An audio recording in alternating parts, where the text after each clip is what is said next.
Linear programming problem के simplex method को continue करते हुए एक क्वेश्चन में ले रहा हूं और इस क्वेश्चन को एक ही टेबल लेकर, संशोधित टेबल ना लेकर, एक ही टेबल के माध्यम से इसको हम हल करेंगे। क्वेश्चन ये है, क्वेश्चन पहले से ही एक बार दो बार और भी ले चुका हूँ इसको मैं। जब हमने ग्राफिकल मेथड पढ़ा था तब भी इस क्वेश्चन को लिया था। सिंप्लेक्स टेक्निक जो हमने शुरू की थी उस टाइम भी इस क्वेश्चन को लिया था और फिर से एक बार इसको ले रहा हूँ।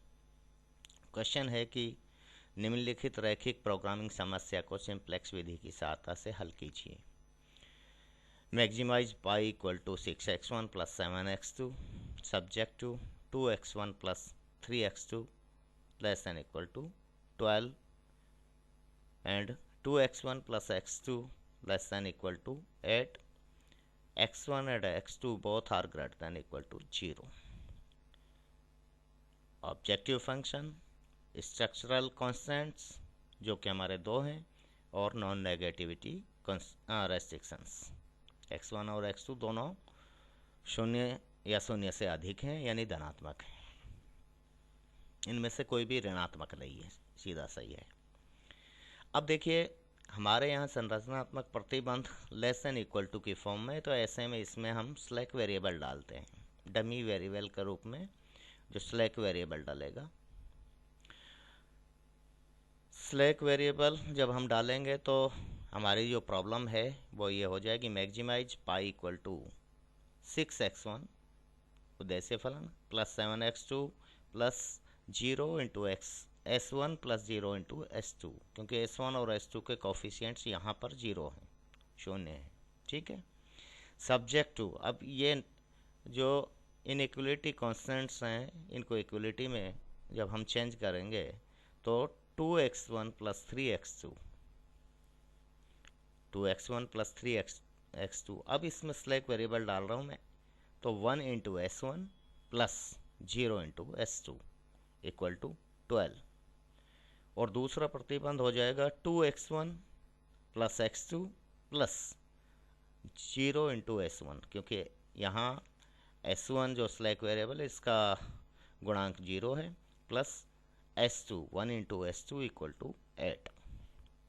इसे देखिए आगे जाके, अभी हम टेबल में देखेंगे, ये इकाई मैट्रिक्स बनाएगा। और x1 x2 S1 S2 इच्छित चर और मुक्त चर सभी धनात्मक हैं या शून्य हो सकते हैं, लेकिन ऋणात्मक नहीं है, ग्रेटर देन इक्वल टू 0। अब ये प्रॉब्लम ये बन गई, तो इस प्रॉब्लम से हम एक सिंप्लेक्स टेबल बनाते हैं। ये एक फॉर्मेट है टेबल का जिसको आपको याद रखना है। स्टेजेस यहाँ आ जाएंगे, एक कॉलम स्टेज के लिए होगा। यहाँ देखिए एक CJ की रो है ये, और दूसरा तो सिंप्लेक्स टेबल का जो फॉर्मेट है वो इस तरह का है अपना, और यही रहेगा। जैसा मैं बता रहा था कि एक कॉलम स्टेज के लिए एक बड़ा कॉलम बनाइए जिसमें दो चीज़ें अपने को लेनी हैं, एक बेसिस और एक कॉन्स्टेंट्स, और फिर कांस्टेंट वाली रो का जो है दो भागों में इसको डिवाइड कर लेंगे, जिसमें एक CJ नाम से हमने दिखाया है। अब देखिए, सबसे पहले मैं यहीं से शुरू करता हूँ, CJ से ही, ताकि आप वैसे कहीं से भी कर लो आप, कोई दिक्कत नहीं है।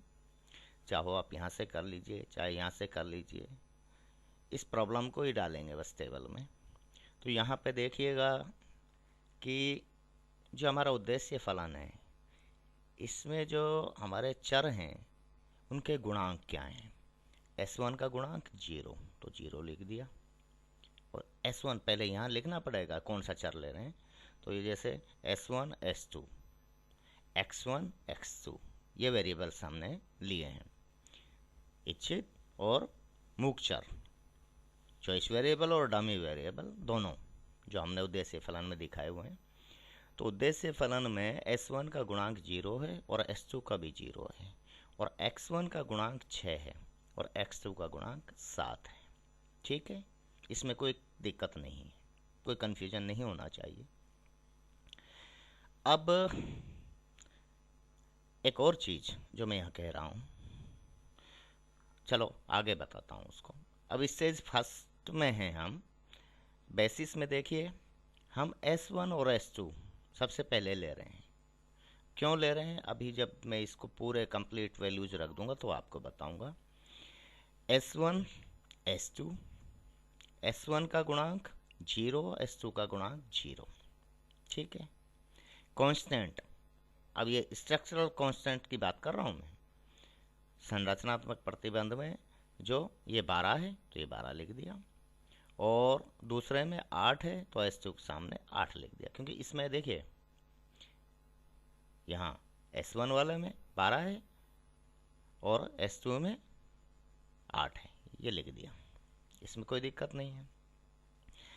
अब संरचनात्मक प्रतिबंधों में जो चर हैं उनके गुणांकों को लिखिए।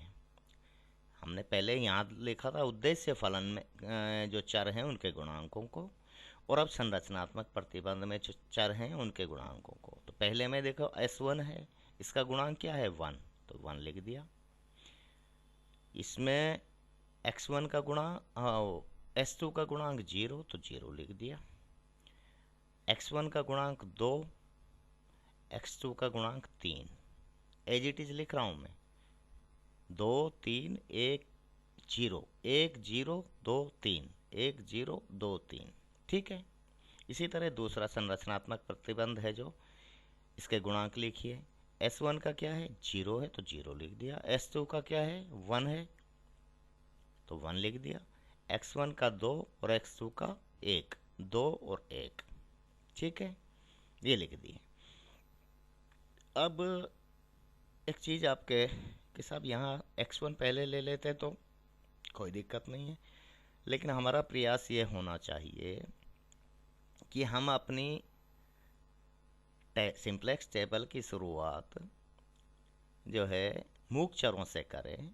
आइडेंटिटी मैट्रिक्स सबसे पहले बनाएं, ये इकाई मैट्रिक्स बन रहा है, तो उससे हमारा हल है जो काफ़ी आसान हो जाता है, और कई बार 2 या 3 स्टेज में ही अक्सर आ जाता है। अदरवाइज़ फिर हमें घूम घूम के जो है आंसर निकालना पड़ेगा, सॉल्व करना पड़ेगा, ठीक है।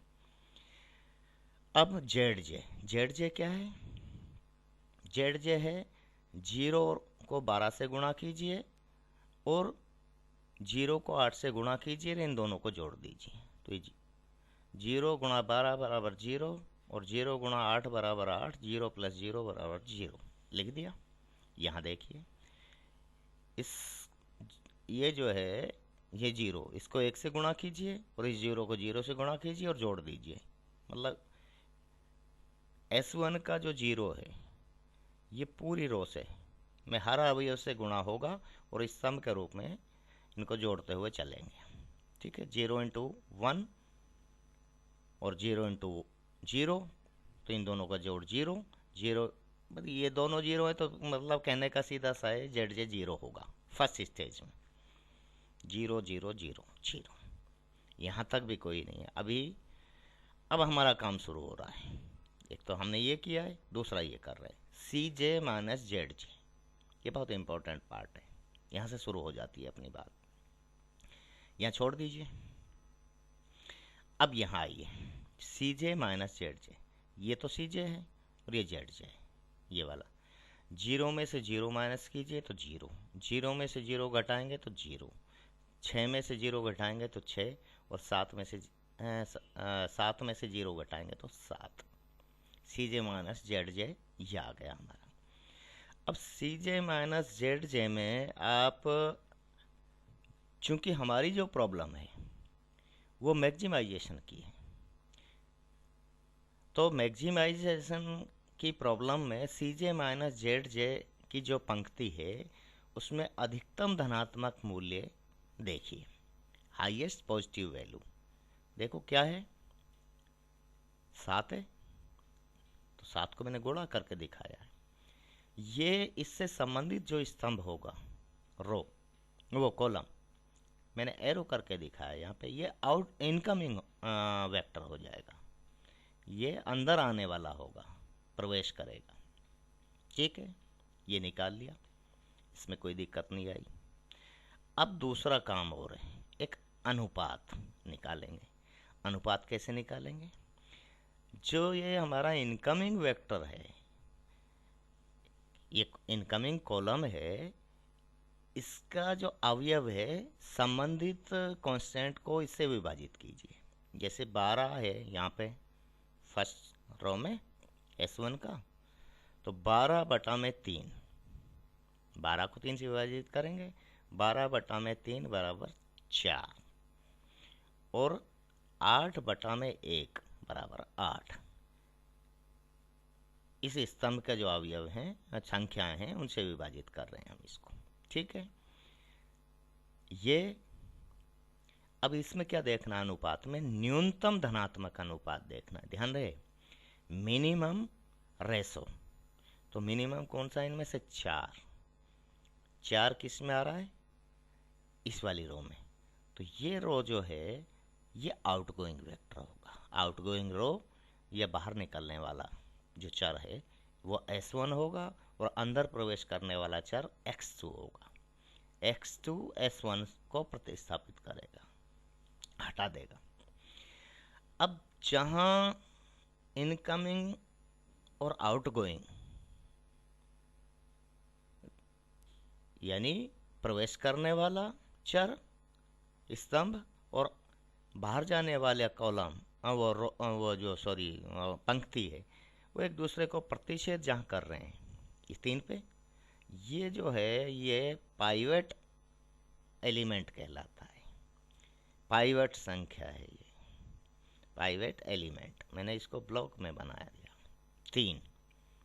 ठीक है, ये काम हमने कर लिया, ये समझने की चीज़ें हैं। अब हम इससे सेकंड में चलेंगे।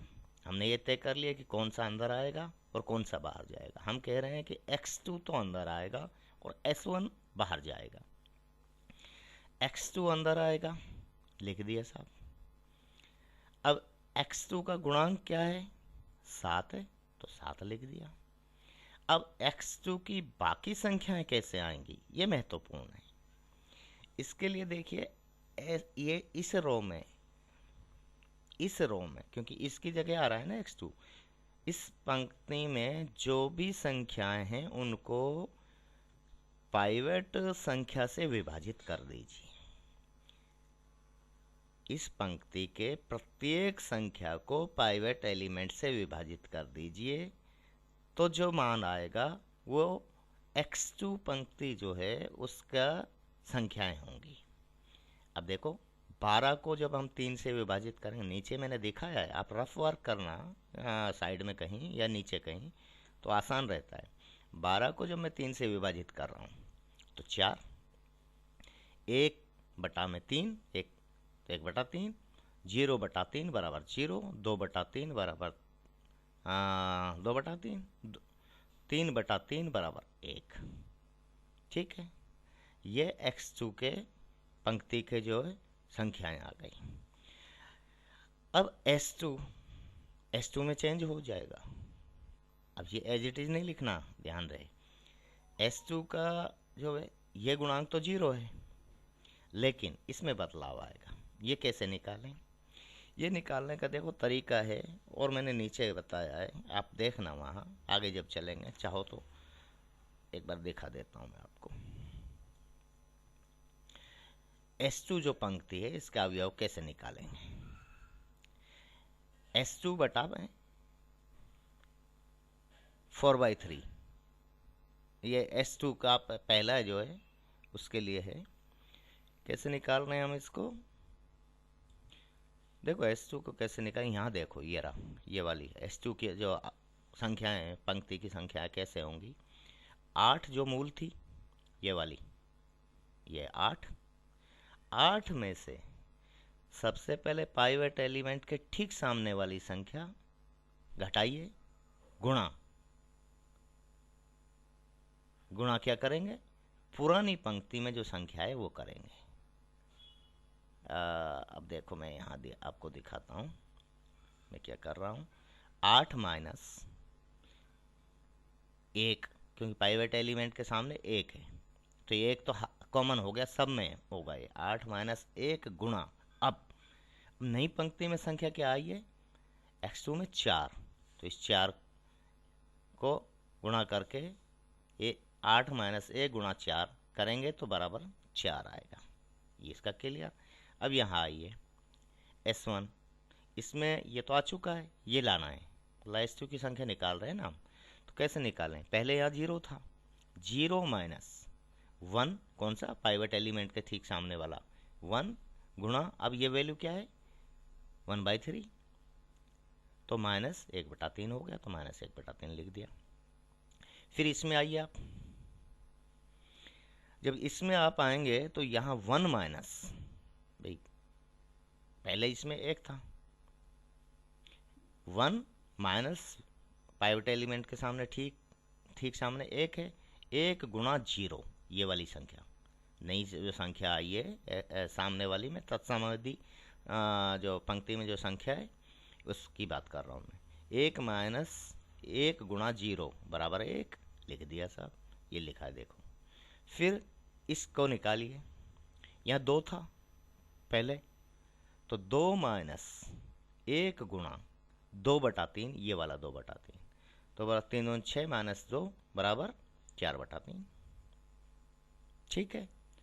और ये 1 माइनस 1 गुणा 1 बराबर 0, ऐसे आ जाएंगी S2 में जो संख्याएं S2 पंक्ति की, वो इस तरह से आएंगी इस दूसरी पंक्ति की। अब देखो एक और चीज़ मैं बताना चाह रहा हूँ आपको, जैसा मैंने पहले बताया, प्रत्येक स्टेज में अगर हम जब ये इसको सिंप्लेक्स टेबल में पे नज़र डालते हैं तो एक इकाई मैट्रिक्स अवश्य बनना चाहिए, आइडेंटिटी मैट्रिक्स जरूर होना चाहिए। देखो यहाँ ये शुरू में ही था, यहाँ 1 0 0 1, यहाँ पे भी अगर ये नहीं बन रहा है तो इसका मतलब हम कहीं गलती कर रहे हैं, ये बनना जरूरी है, वरना तो हम गलती कर रहे हैं, सीधा सा मतलब ये है। जैसा हमने जो पहले पुराने मेथड में देखा था कि हर स्टेज के लिए एक नई सारणी बना रहे थे, तो वैल्यू जिस तरह से निकाली थी वही तरीका यहाँ पे है। फ़र्क ये है कि यहाँ एक ही पेपर पे एक ही टेबल में वो सारी वैल्यू हम निकाल रहे हैं, सारे मान निकाल रहे हैं। हो गया। अब अगला काम क्या है, जेड जे निकालिए। ये हर स्टेज में है ये काम, Z J CJ minus Z J हर स्टेज में जाएगा। अब जेड जे निकालने का तरीका क्या है, 7 को 4 से गुणा कीजिए, 700 का 28, और 0 को 4 से गुणा कीजिए, इन दोनों को जोड़ दीजिए तो ये 28 हो जाएगा, हैं। ये 0 से करेंगे तो ये पूरी के पूरे, ये तो 0 हो गया। अब सिर्फ यहाँ बदलाव आएगा, 7/3 लिख दिया, 0 14/3 और 7, जेड जे में ये वैल्यू आई। अब हमें और काम क्या करना है, CJ माइनस जेड जे निकालना है।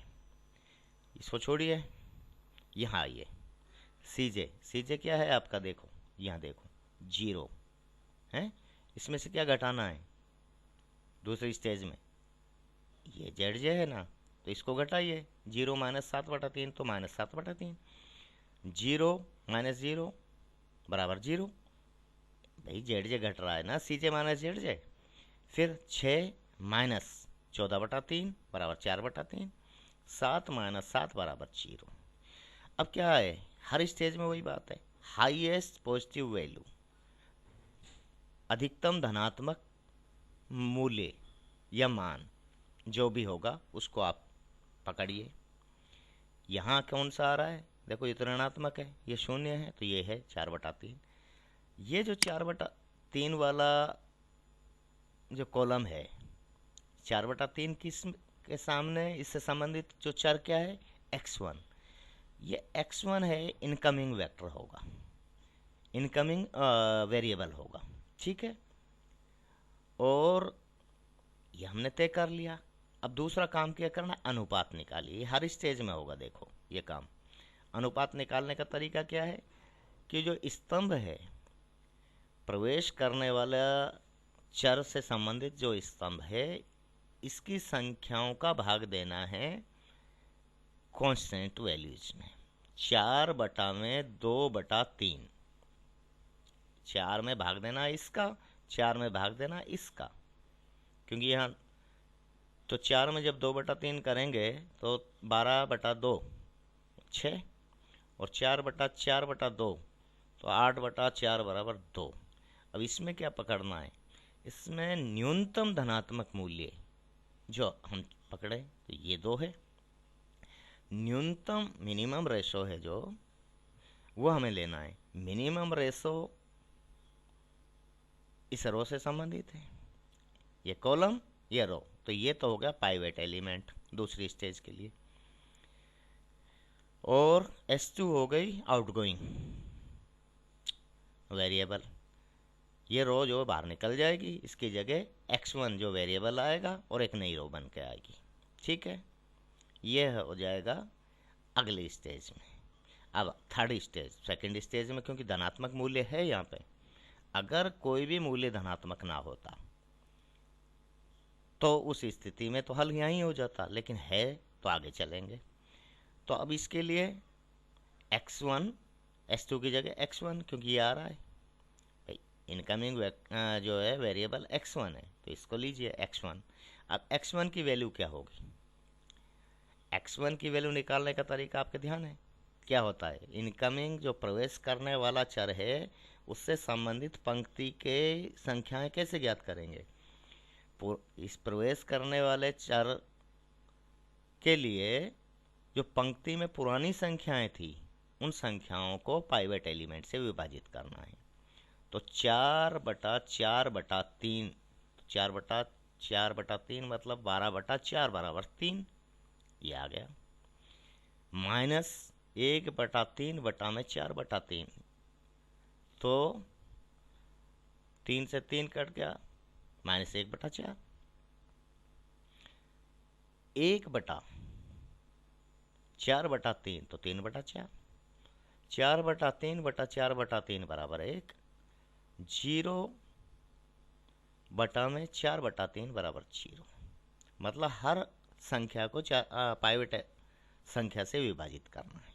तो इसके जो संख्याएं हैं उनके मान आ गए, ये आ गया। अब लेकिन x2 में भी बदलेगा होएगा, x2 के जो अब बदल जाएंगी चीज़ें, तो इसका निकालेंगे हम 4 माइनस, अब पाइवेट एलिमेंट के सामने ठीक सामने संख्या क्या है 2/3, 4 - 2/3 गुणा ये वाला 3, मैंने आगे किया है आप देख लेना उसमें। तो 4 - 2/3 गुणा 3, तो 3 से 3 कैंसिल, 4 - 2 बराबर 2 आ गया।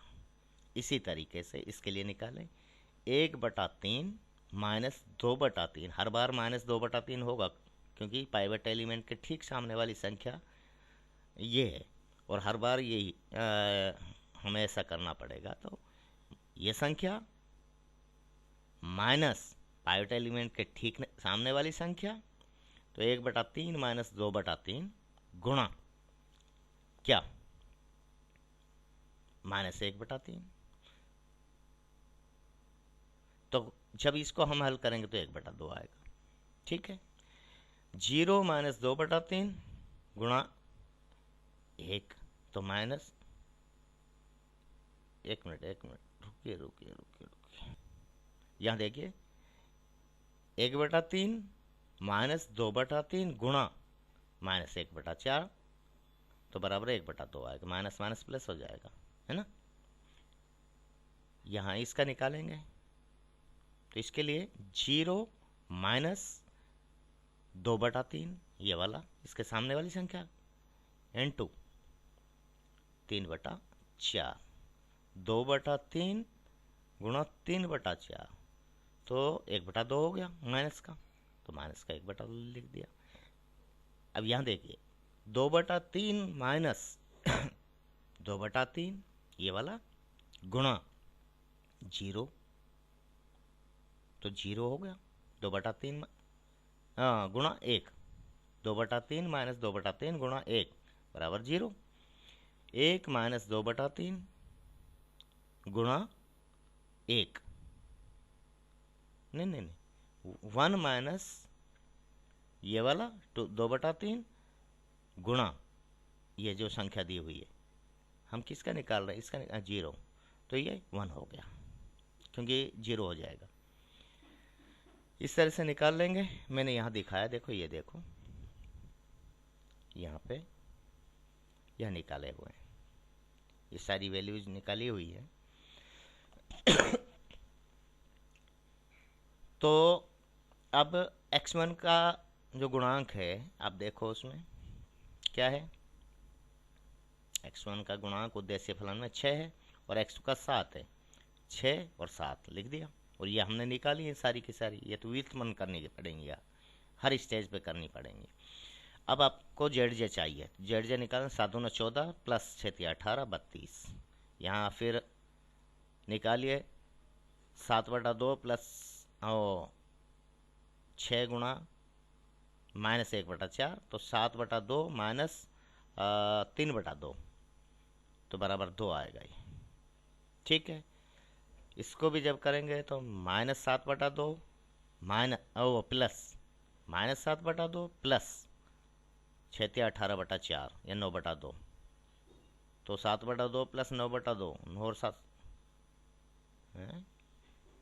9 और 7 16।